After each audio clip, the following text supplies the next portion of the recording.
Welcome to Saltgrass, a show about how local communities can engage with the climate crisis at a grassroots level. My name is Ali Hanley. In this episode, I'm sharing some audio that I recorded about a year ago. It is a continuation on the theme of money and localisation of currencies. The last episode, for those who missed it or if you need a reminder, was a discussion with Anne Ferguson and Jodie Newcomb and Dale Cox about their Castlemaine currency project. I highly recommend that you listen to last week's episode for context before listening to this one. The currency project was both an art project and a social experiment, and as part of the exhibition in the gallery at Lot 19 in Castlemaine, they held this panel discussion that you're going to hear today. Before the panel discussion began, we all watched a 20-minute segment of the film Tomorrow, which explored the idea of money and how local currencies could help mitigate some of the absurdities of our current global financial systems. So the panellists refer to this film a couple of times in the discussion, just so you know what they're referring to. People speaking in this episode are Warwick Smith from the Castlemaine Institute, Carl Fitzgerald from Prosper Economics, Merryn from the Mount Alexander Shire, and Anitra Nelson from the University of Melbourne. You will have heard Warwick and Anitra both speaking before, and both speaking about money and economies.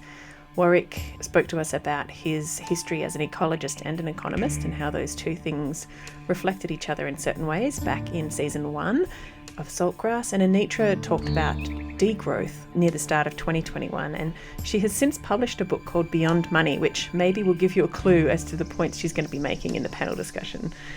This is kind of a bonus episode rather than a proper episode of Saltgrass, so I'm not going to spend too long introducing it. I'm just going to let you listen to the panel discussion, but it's really just an opportunity to hear some more thoughts about what a local currency might mean, what the implications might be, and to hear from a bunch of people who think about these things a lot. The discussion is really just the tip of the iceberg, and the topic is complex and nuanced, and I personally had heaps of thoughts and reactions to various components of this project and the discussions around it, and I certainly haven't agreed with all of the ideas expressed, but I really think that's the point. The whole point of the project was to be a provocation, a prod, and it's sometimes uncomfortable to start to untangle some of the big and very powerful systems that actually enable and underpin the world that we live in, this often destructive world, this capitalist society. Of course, as ever, I will acknowledge that Saltgrass is produced on Shire country, and the panel discussion that we're going to hear today was conducted on Shire country. The Dja Dja Wurrung have been zero waste ecosystem guardians and custodians of this land for countless generations, and continue to lead the way and generously share their wisdom on how to live here better. They lived in a moneyless society in abundance and balance with nature for countless generations. I give thanks to them and honour elders past and present. Always was and always will be Aboriginal land. Salt of the earth. Salt. Grassroots. Salt of the earth people. Grassroots change. Saltgrass.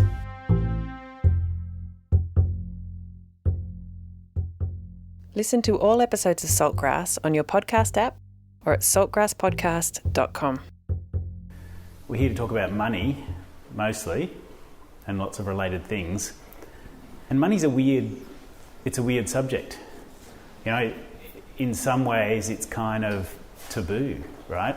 I was thinking on my bike riding on the way here that I don't know how much money most of my friends earn, right? Because we don't talk about it. You don't say, some of them I know because you're sort of close enough to have that conversation, or maybe because they work in the same field as you, or for the most part we don't talk about it. We don't talk about how much money we earn. We don't kind of necessarily talk about with each other monetary things. Maybe you'll talk about how much money you can save buying something, or how cheap something is at some place, right? Maybe that conversation happens about money, or how expensive things are these days, or geez, petrol. But there's sort of certain areas of money that are kind of off the radar, right? That we don't talk about, and that's partly because money is a sort of societal ranking thing that goes on with money, and we don't want to rank it ourselves against our friends. We don't want to sort of be exposed to that idea of, oh wow, my friend earns twice as much as I do, or I don't know. There's this kind of funny sense around money. And there's lots of expressions around money, like money makes the world go around. And then there's money's the root of all evil. And, I'm an economist, and the truth is that most economists don't really understand how money works. I think I learn about money and how it works after studying economics from people who work in banking and finance. Right? Those are the people who understand how money works, generally. Most of the money that we use is created by banks, by private banks. And they just create it by typing numbers into computers. You make a loan. When you successfully apply for a loan, people think that we deposit our savings in the bank and the bank lends those back out. That's the kind of naive version. Then there's the economic textbook version, which is the sort of thing called fractional reserve banking, where they can lend, each bank lends a part of that out, that gets deposited in another bank, and part of that gets deposited, and there's sort of this multiplier effect of money. That's not even right. The banks just create the money on the spot. Have you ever heard of anybody applying for a loan and the bank said, you check all the right boxes, you're good for the credit, we know you can pay it back, but we haven't got any money at the moment. Right? Never. Nobody's ever heard of that happening. Could be soon. Yeah.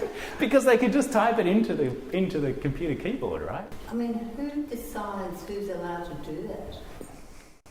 A banking license. Who gives out banking license? APRA. So, that's a complicated question. There's a lot behind that, and maybe a level of detail we don't necessarily need to go into tonight. But government organisation, the Australian Prudential Regulatory Authority, who regulate banks. And so they set the rules about, sort of how confident banks need to be that you can pay it back, the sort of stress testing that banks are supposed to do to tell, if interest rates go up, whether you can still repay it. There's lots of rules around when banks can and can't make loans. But those rules get gamed as well. So, they're particularly by mortgage brokers. Anyway, that's a sort of, there's a lot of complexity sitting behind this, but it's the banking license that allows them to do that. So, as I was saying, most economists don't really understand how money works. The bankers do. And most of our economic models, like the models used by Treasury and so on, kind of assume money away, right? Because money is just the thing that helps us to make transactions about real things in the economy. And debt cancels itself out. You create an asset on one side and a liability on the other side of the balance sheet, and they cancel each other out. That's the loan and the mortgage.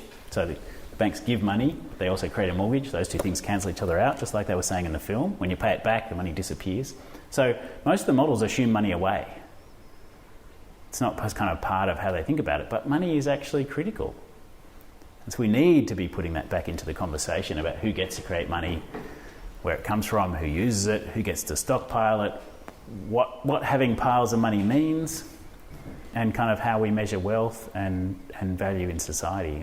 These are all such important questions that I think this exhibition, to the credit of Jodie and Dale and Anne who've put this together, asks all those questions, right? What is this money thing? Who makes it? Why do they get to make it? If they get to make it, why can't we make it? Right? And that's what this is about here. It's like, why not? If there are unemployed people and there's valuable work that needs doing, and the only thing that's missing from that is money to put the work together with the unemployed people, money's just a made-up thing, right? Maybe we should make some up. So I want to go to our panellists now, and maybe a sort of, just if you have reflections, particularly on what was raised in the film, if you've got any thoughts about what was in the film and what they said about local currencies or local economies, or if anyone wants to volunteer. Carl looks like he's I'm ready. next in line. Maybe I do it. We say linear, being economists, being somewhat rational. But for me, I liked Michael Schumann's line in there that local currency is the great job creator.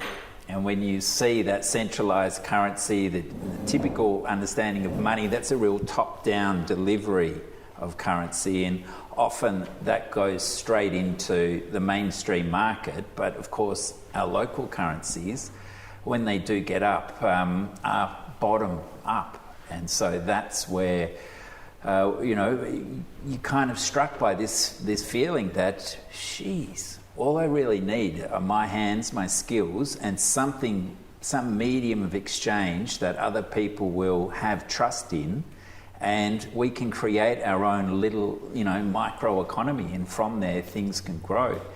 But for so many years in my 20s, I was underemployed, and I was like, God, this is crazy.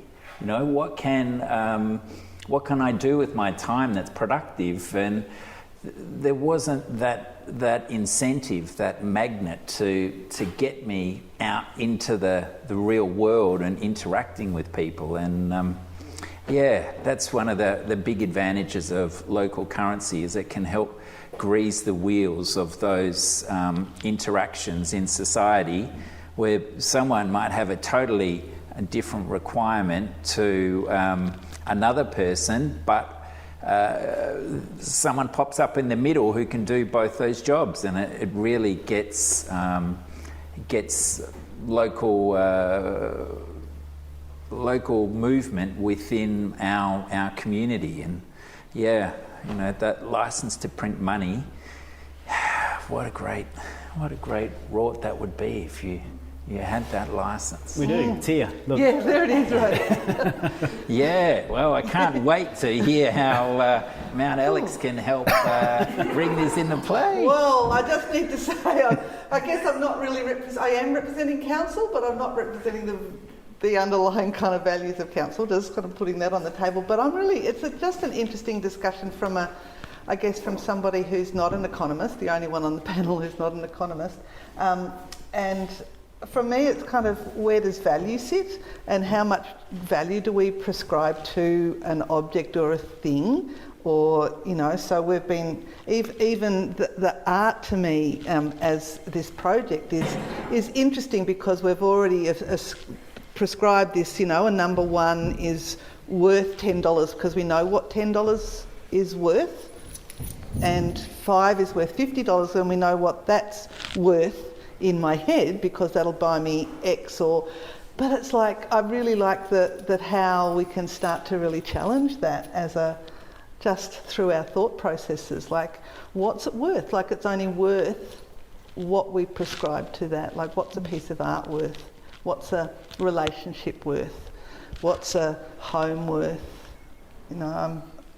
It's made me think about all these things. I have more questions than I have even statements, to be honest. It's really, it's very provocative, the whole concept. Yeah, I mean, I think we all have more questions than we have answers about this, even those of us who've been thinking about it for a long time. And the question of value is such an important one. This is something my other hat on, my Centre for Policy Development work is about integrating well-being into government decision-making, right? And you might think, well, what are governments for if they're not there for the well-being of the population, right? But why is that even an issue? It's an issue because government decision-making is made based around value. And the easiest way to determine value is through a dollar value, giving a dollar value to everything. Cost-benefit analysis, such a kind of critical government decision-making tool. But of course, how does the government make a sort of serious cost-benefit decision between, a measure that might reduce youth suicide, or something that improves aged care, right? They do apply dollar values to those things, right? There's these things called quality-adjusted life years, which is given a dollar value. They do that, but how they do that and how they give the actual dollar value to it is just kind of made up. Right? It's just somebody going, I reckon it's probably about this. Anyway, I've said enough. Anitra, did you have any reflections on the film or any comment on what's been said? There's an important aspect of the film is that it was produced in 2015, and that was 6 or 7 years ago. And if you go and have a look on the internet at Wikipedia or websites of these currencies, for instance, the Stroud pound, Bristol pound, Brixton pound and Totnes pound, only one of them still exists. And that one that still exists is actually turning itself into a kind of digital currency, like with a platform and stuff like that. One of them actually sort of died almost 10 years ago. So it's very interesting just to see some of the analyses there and some of the explanations of what's happened to the currencies. And one of them is that it's not actually the money itself which is being magical, it's that people have been encouraged to act more locally in their economy.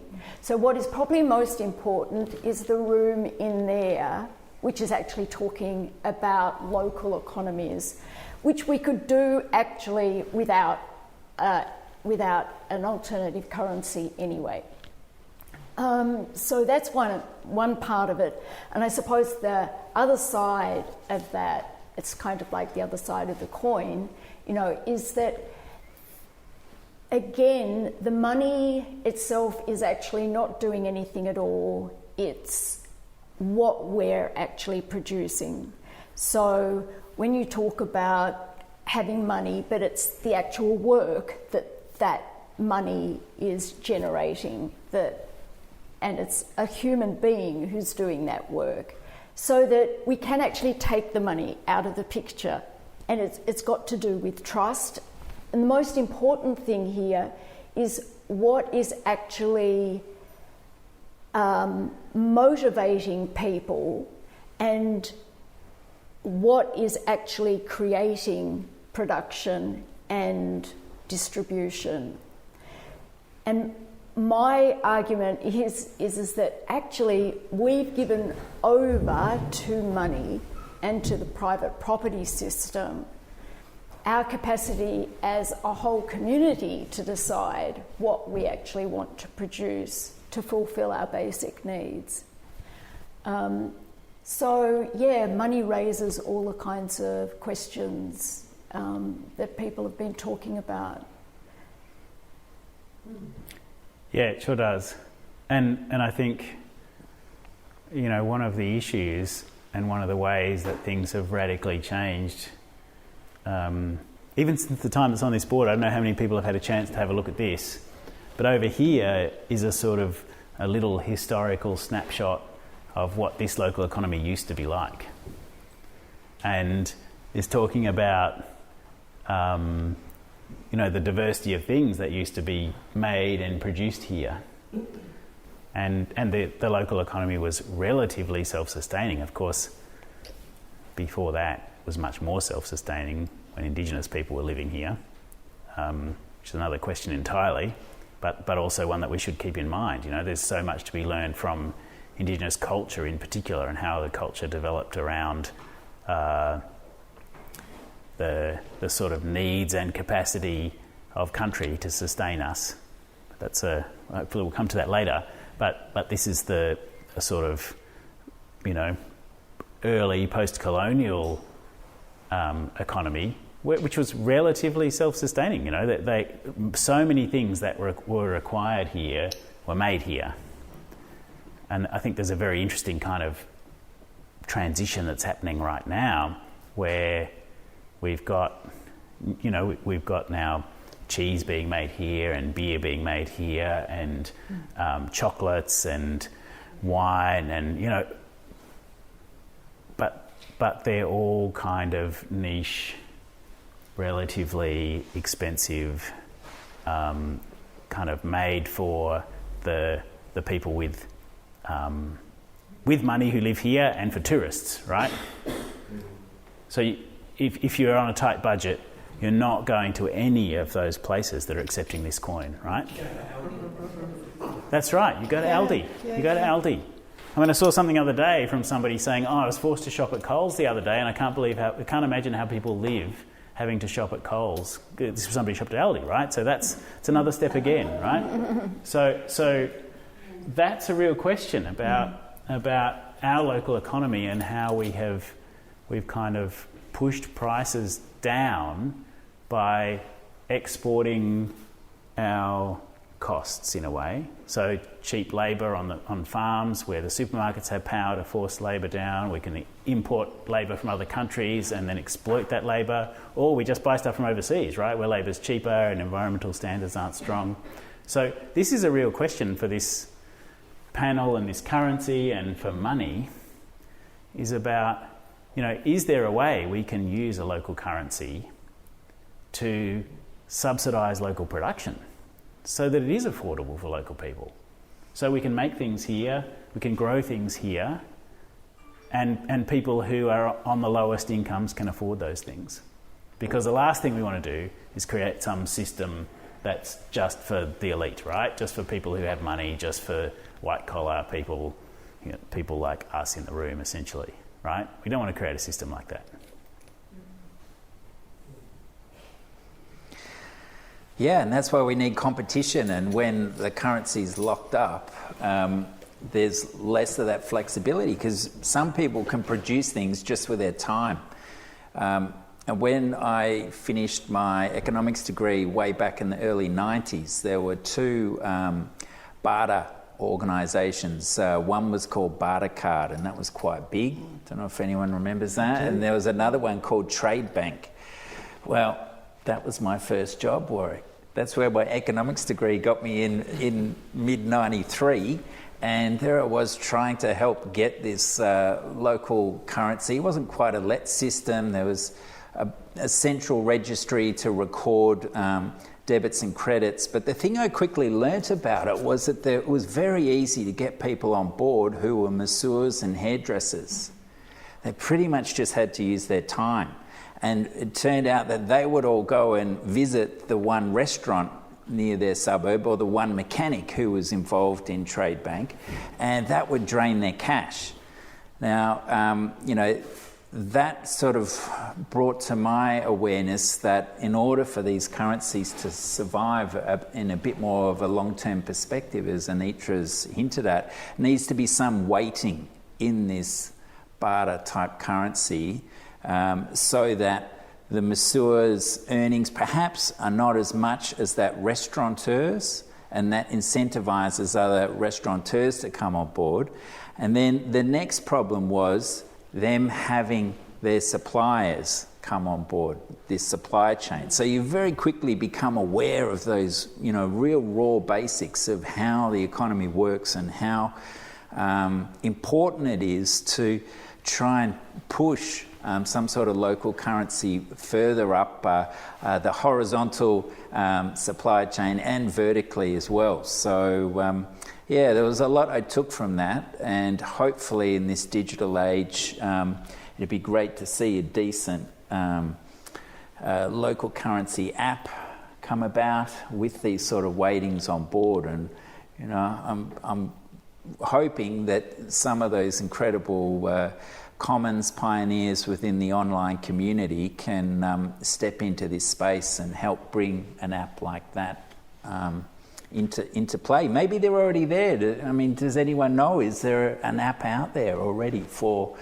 it's beautiful to have coins, but it is a digital age, and maybe there are some advantages there to that too, for it sort of spreading a little bit out of that immediate circle within your local economy.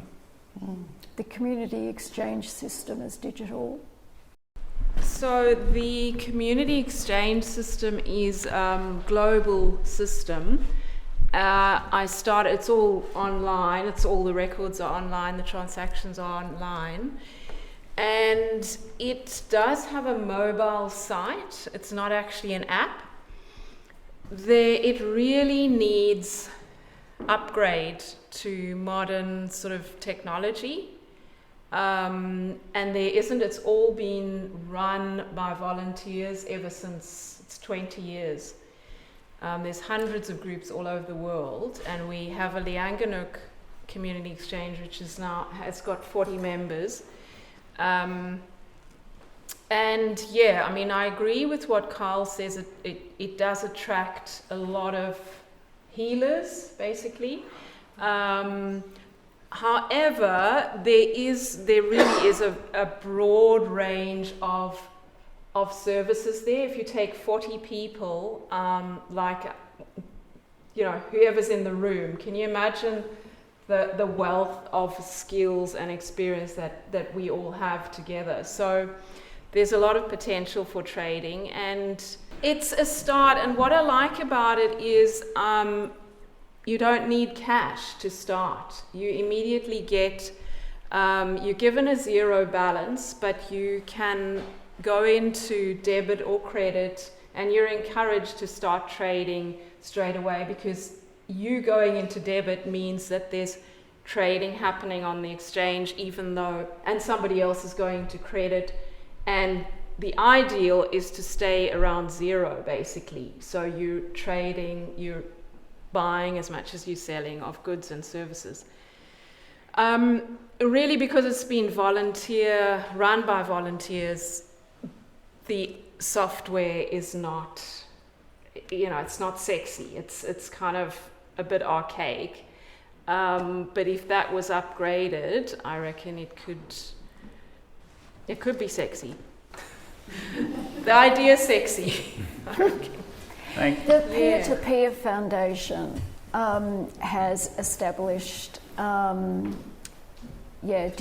are different forms of currency apps, and they're used in different places. I know in Catalan, around Barcelona, there's a whole lot of exchanges with thousands and thousands of people involved. But they use a multiplicity of different currencies too. So it's a bit complex. Yeah. Too complex to explain? No, not really. It's not.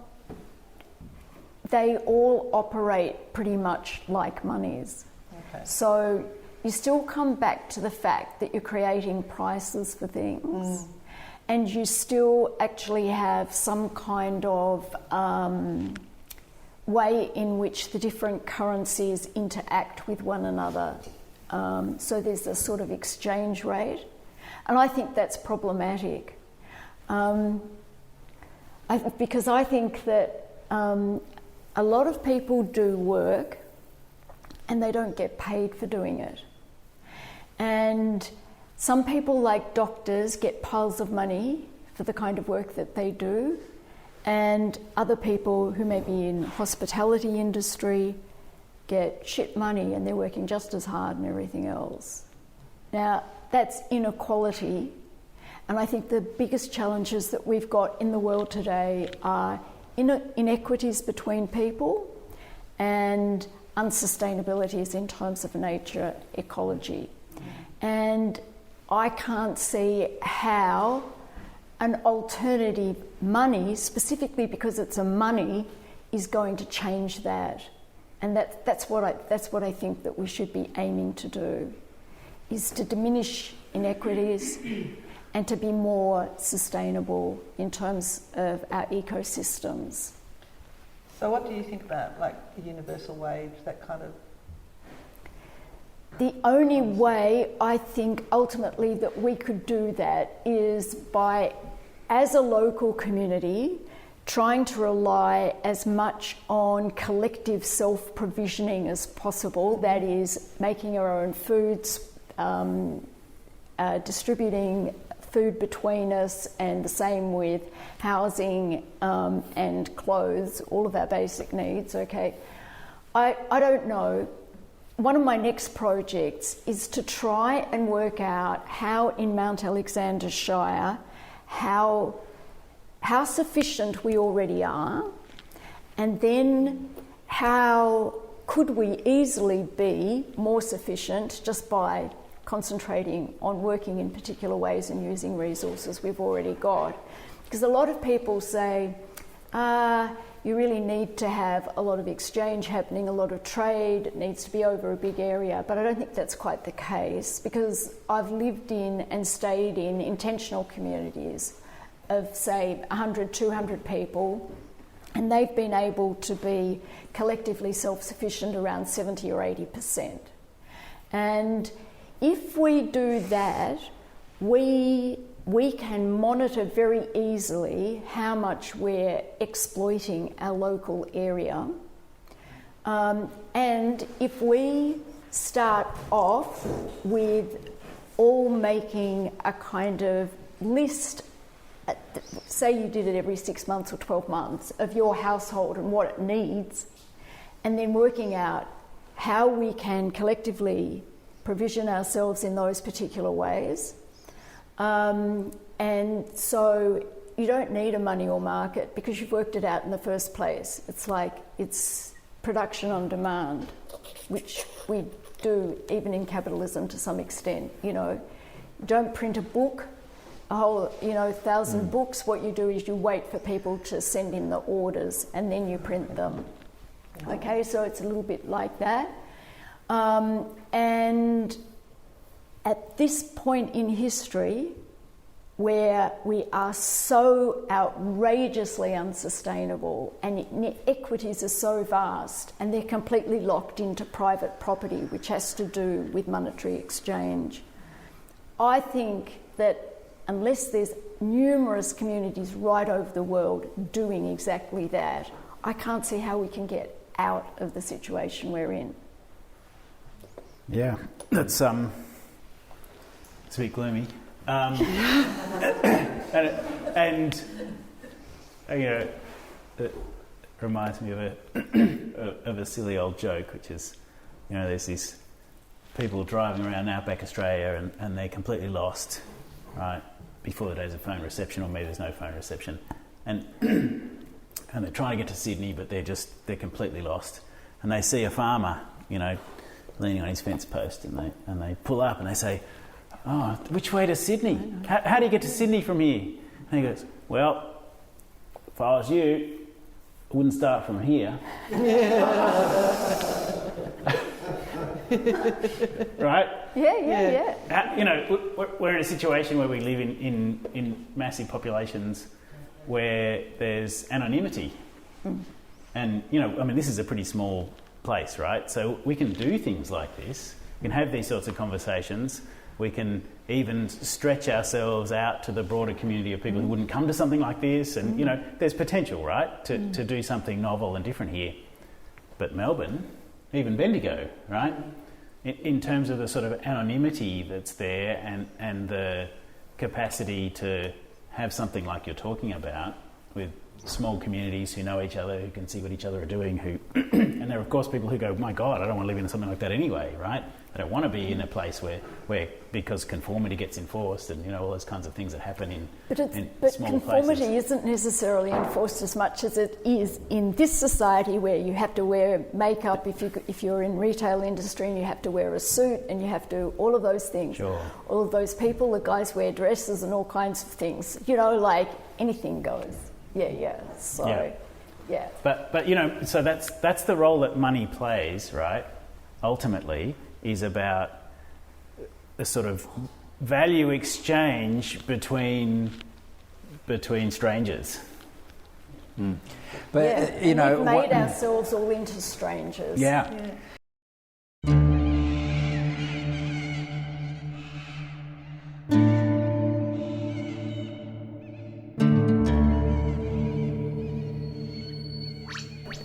Merryn? I think you can start small. Like, starting small is really, really important, and this is a starting small project. I was just sort of thinking about, like, at council, for instance, we have a procurement policy that says we will buy local first, and so you have to, if you're buying something and it's not local within the Shire, you have to actually put in a reason why, and you can't get it here. And so there's kind of the next level of that, of kind of letting the community know, oh, I can't actually get, here's a business opportunity, you can't actually get X here, who wants to create X that I can buy? Because councils, you know, spends a lot of money, and we've got a lot of input into the community. So starting small, just like that, is really important, and I think that's, to start anywhere. Yeah. Just start. One of the things that we need with local currencies is for there to be a velocity of money moving around this economy. And what I saw in Trade Bank and what I've seen through let systems is that often that restaurateur will end up with tons of local currency he only needs one massage, a month. He only needs one hairdresser, a month. Maybe he's like me, he doesn't even need it. But there's got to be lessons that we can pick up from history. And so one of the best monetary reforms, it was a short-lived one, I think it happened in Austria. There was a guy named Silvio Gesell who came up with this concept of demurrage, which meant that every month that coin or that Let's currency you had depreciated by 1%. So the longer you held it, the less it was worth. And so this is kind of part of the challenge we have within society, is that the wealthy hoard all this money, increasingly don't invest that in productive business that employ people. They pile it into real estate and prices go through the roof. So we're all stuck on this treadmill trying to pay our rent, including our bosses who face higher rents. And as rents go up, there's less for wage growth. So, that's what I'd love to see Sally McManus and the Labor movement really pushing, is addressing this burdening property bubble that continues. And, I love your example, Anitra, but those 200 people on that land, I bet, did not have the pressure of having to pay this increasing rent. Yeah, that's right. Money causes that pressure. Yeah. And the point is, if you have one of those monies that decreases by a percentage in terms of its value, the problem is you get more overconsumption. And that's the worst thing for us now in our society. It might be okay somewhere else, but that's not good. There's another reason that I would give for the current rise in house prices. And that is that government has pushed out piles of money in terms of the stimulus for COVID over the last couple of years. And it's not going very far because we've got supply chain blockages with getting cars into the country or parts of cars into the country, all kinds of things, because we rely hellishly on Chinese labour and all of those kinds of things, which is something that we don't discuss, which is really important. That money, I believe, a lot of it is driving the house prices up. And it's ridiculous, yes. And I don't believe in private property. We could share houses. Yeah. So, go on. I might just jump to kind of back to the currency and back to the idea of, how it might work here. There's one little kind of round circle over there with words on it about how it might work here. And one suggestion that I made is that we create the currency. This is just a kind of model, right? It's an idea about how it could potentially work. We create the currency, we pay local unemployed people to improve the quality, the energy efficiency and the comfort of our houses, right? So there's relatively simple, relatively low-skilled things that people can do that are really valuable and really important. Draft proofing is one of them, right?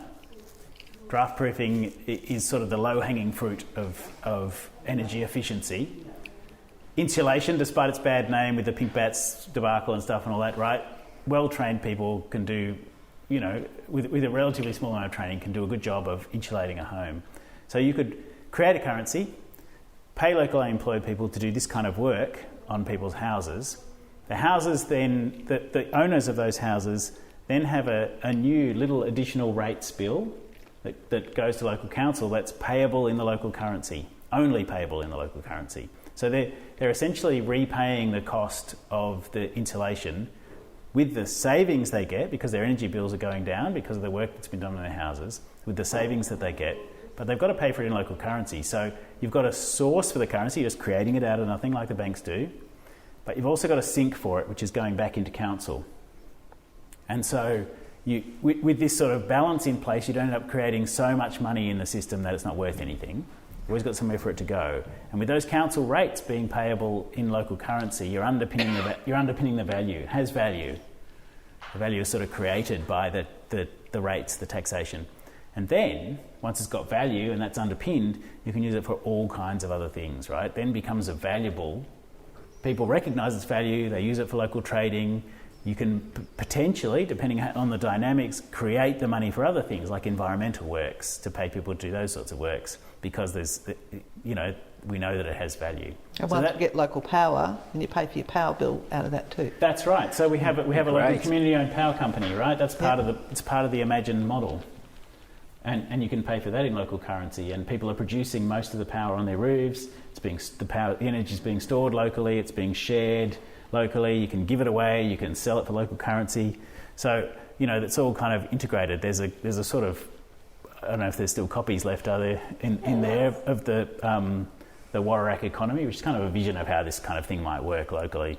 So that's just one model, right? It's an idea. It's a sort of provocation, I suppose, about how we could use local currency to rejuvenate this local economy, make it sustainable, and to be able to use that power of currency creation for things that the community decides are valuable.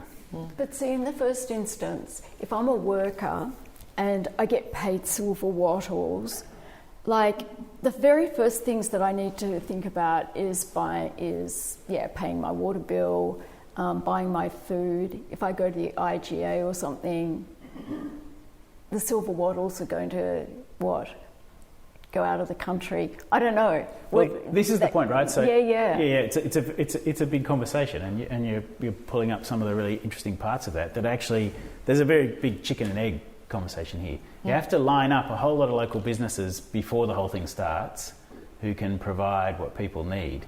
But the thing that Carl pulls up is the big one, right? Housing and rent. And it's all a commons. That license to create money is a commons granted by the government. Yeah. The license to privatise the value of living in a community is seen in land price. And in the early 1920s, the German economy was put under huge pressure by the Allies' reparations payments. And basically, they had to sell all their gold and they had nothing to back their currency. Inflation started to take off and their economy really was suffering. It was like wheelbarrow loads for bread and all sorts of problems happening on the inflation front. That was before, this is the first round of mini hyperinflation. It came back later. But that for a year, this rising value of land became the credit creation process, and they backed their currency not by gold but by the land value. And so they only created an amount of currency that matched the growth of land, and then you paid that back. So it came out of the economy again, just like Warwick and I have been talking about doing with this local currency here. Because one of the challenges you need is to give that currency sort of a sovereign value so that people have trust in it. And when you can pay taxes in it, as much as we despise that, but it does give it real value. And from that, we can quickly make decisions on where we want to spend money. So, Anitra, I know you would have probably problems with that, but I just want to challenge you with this question. I was in a forum recently and someone said, money, why do we need it? And I said, do you like meetings? Do you like lots and lots of meetings? Because the monetary system makes millions of decisions every single second depending on our particular values and how much we want to pay for that particular product. But if we had to sit down and decide how much that value was, it would be an hour-long meeting just on one product. So it's a challenge how you sort of juggle those two worlds. Yeah, I think that we probably end up about a third of the economy is just on financial transactions and accountants and all of that kind of thing. So the decision making actually does happen, and we do pay for it in the prices that we pay for goods because that's all factored into it. And I would say that a lot of the time we go out into the market And a whole lot of other people have decided, and it's actually a minority of people, okay, who direct firms and manage firms. They decide what's produced, they decide exactly how it's produced, and they decide where it's going to go. And when I go out there, that's what I'm faced with. Not my decisions, there's been no democratic choice in any of that process whatsoever. And every other person is faced with the same thing, and that's one of the reasons we all feel alienated and everything as well. Is that we're not making choices together, we're not deciding on those kinds of things. And it's one of the reasons why worker cooperatives are a good idea, you know, in that people are making those decisions. I think that they're limited, but at least they're a step in the right direction. Yeah, well said, Nitra. I think, you know, there's lots of talk about free markets and democracy and been given a wave, and you know, individual freedom, all these things. But the big corporations who dominate our economy are profoundly authoritarian, right? They're command and control structures. They work from the top down, and so, you know, the sort of so-called free market is actually, as Anitra is kind of hinting at there, is very controlled by relatively few individuals. I don't know how many of you saw recently, there was an article in the ABC and some photographs of sort of piles, mountains of avocados that were thrown out, that were dumped basically by Australian growers because the big supermarkets suddenly discovered they could buy cheaper avocados at the moment from New Zealand. Right? So we imported all these avocados from New Zealand and the Australian avocados were just dumped. Now that's madness. But that's our system, right? It's just, well, they're cheaper over there. And sure, these people have been supplying us with avocados for decades, but we, you know, at a moment's notice, we chuck them out because we can go over there and get cheap ones. And what would have happened in New Zealand if we hadn't bought there? Yeah, very good question. These sort of cascading decisions. Exactly, yeah. In fact, there's been a lot of dumping of stuff and just ripping it out of the ground by farmers just because we haven't had overseas migrants or overseas workers coming in, and there's no one to harvest things. And so just fields and fields and fields have just been, farmers have ripped them out, or they haven't laid down the seed for things. And yeah, criminal waste. So I think, I mean, we've almost already started, but we've had the wave from Jody to say it's time to throw open to the floor for questions and have a bit more of a back and forth discussion.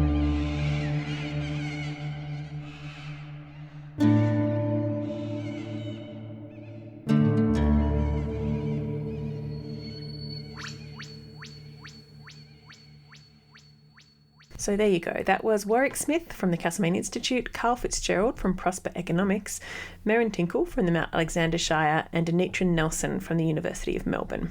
As I said at the start of the episode, this discussion is just the tip of the iceberg. The topic is complex and nuanced, and there are many more thinkers and resources out there if you want to explore it further. One recommendation I have is to get your hands on a copy of the book Donut Economics by Kate Raworth. It's very readable, and she really looks at how our economic system formed in the first place and what we maybe need to do to be sustainable or to be able to live on this planet well. It's kind of a visionary piece and doesn't give a huge amount of concrete answers or solutions, but she does set out the problem really well about why our economic system as it stands is not working. For those of you listening on the radio, please note that you can listen to all episodes of Saltgrass on your preferred podcasting app or at saltgrasspodcast.com. You can follow us on the socials and you can subscribe to our email list to get reminders and updates about the show. This program was made possible with support from Main FM and the Community Broadcasting Foundation.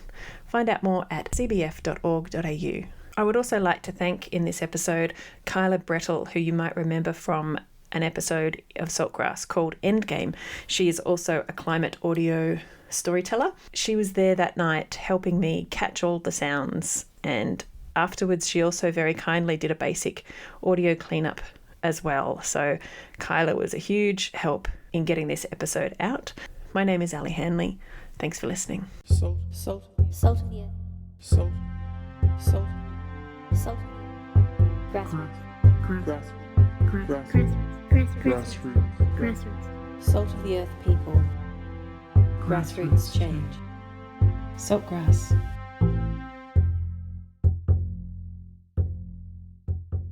Listen to all episodes of Saltgrass on your podcast app or at saltgrasspodcast.com.